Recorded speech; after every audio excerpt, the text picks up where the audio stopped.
Magandang umaga, ma'am. Ngayon, i-explain namin at ipapakita ang aming lesson plan. Sa aming lesson plan, meron kaming layunin, nilalaman, at pamamaraan. Dadako tayo muna sa layunin.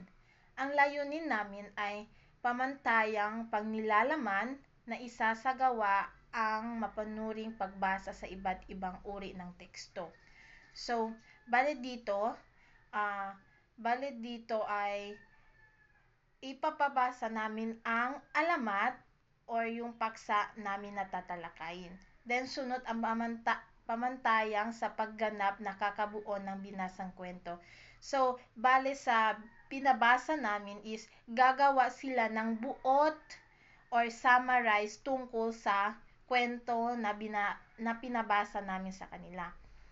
Third, ang mga kasanayan sa pagkatuto mabibigyan kasing kahulugan ng tambalang salita. So, dito magbibigay sila ng kasing kahulugan ang tambalang salita na ipinabasa ko sa kanila.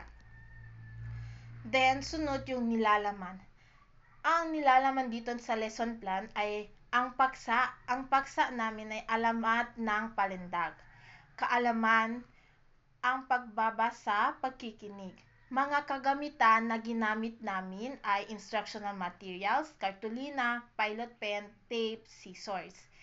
Nakatagdang oras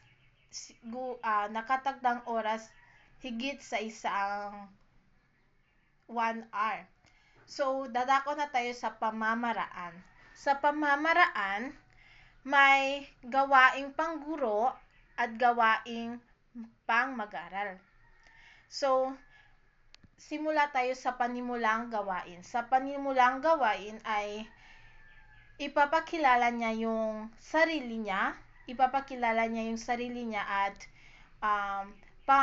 pangunahan ang pagdarasal, ang panalangin. After nun ay magche-check or magtatala siya ng mga lumiban sa loob ng klase niya. Then, after nito, dadako na tayo sa pagganyag.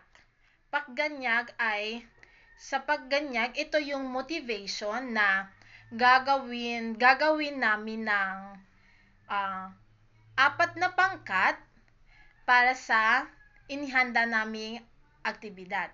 Ang inihanda naming aktibidad, ito ay ang scrambled words na kung kaya't kailangan nila ito ayusin or buuin. After nito ay dadako na tayo sa discussion.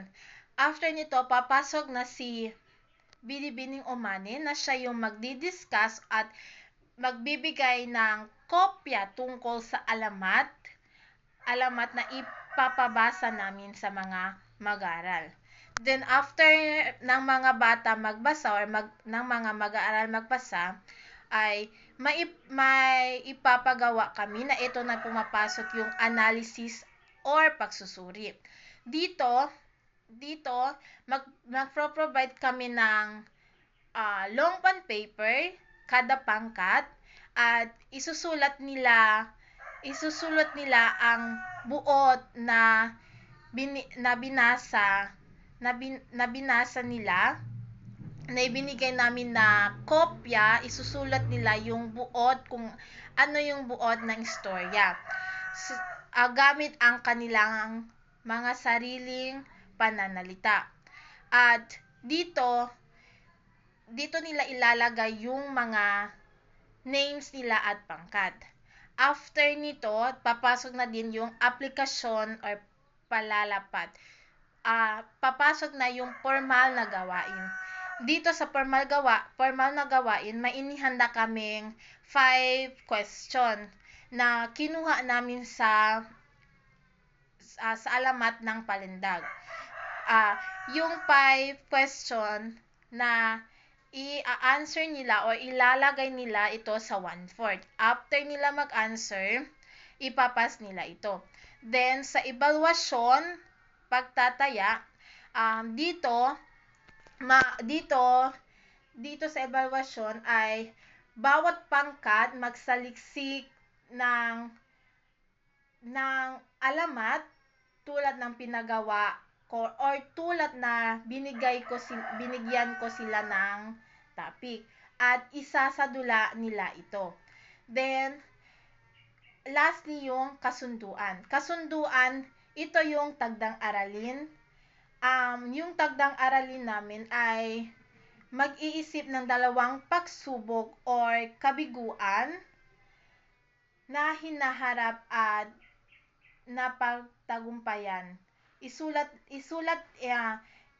Ilalagay nila ito sa kanilang kwaderno at ipapasa sa susunod na araw namin, sa pagkikita namin. Yun lang po, ma'am. Maraming salamat.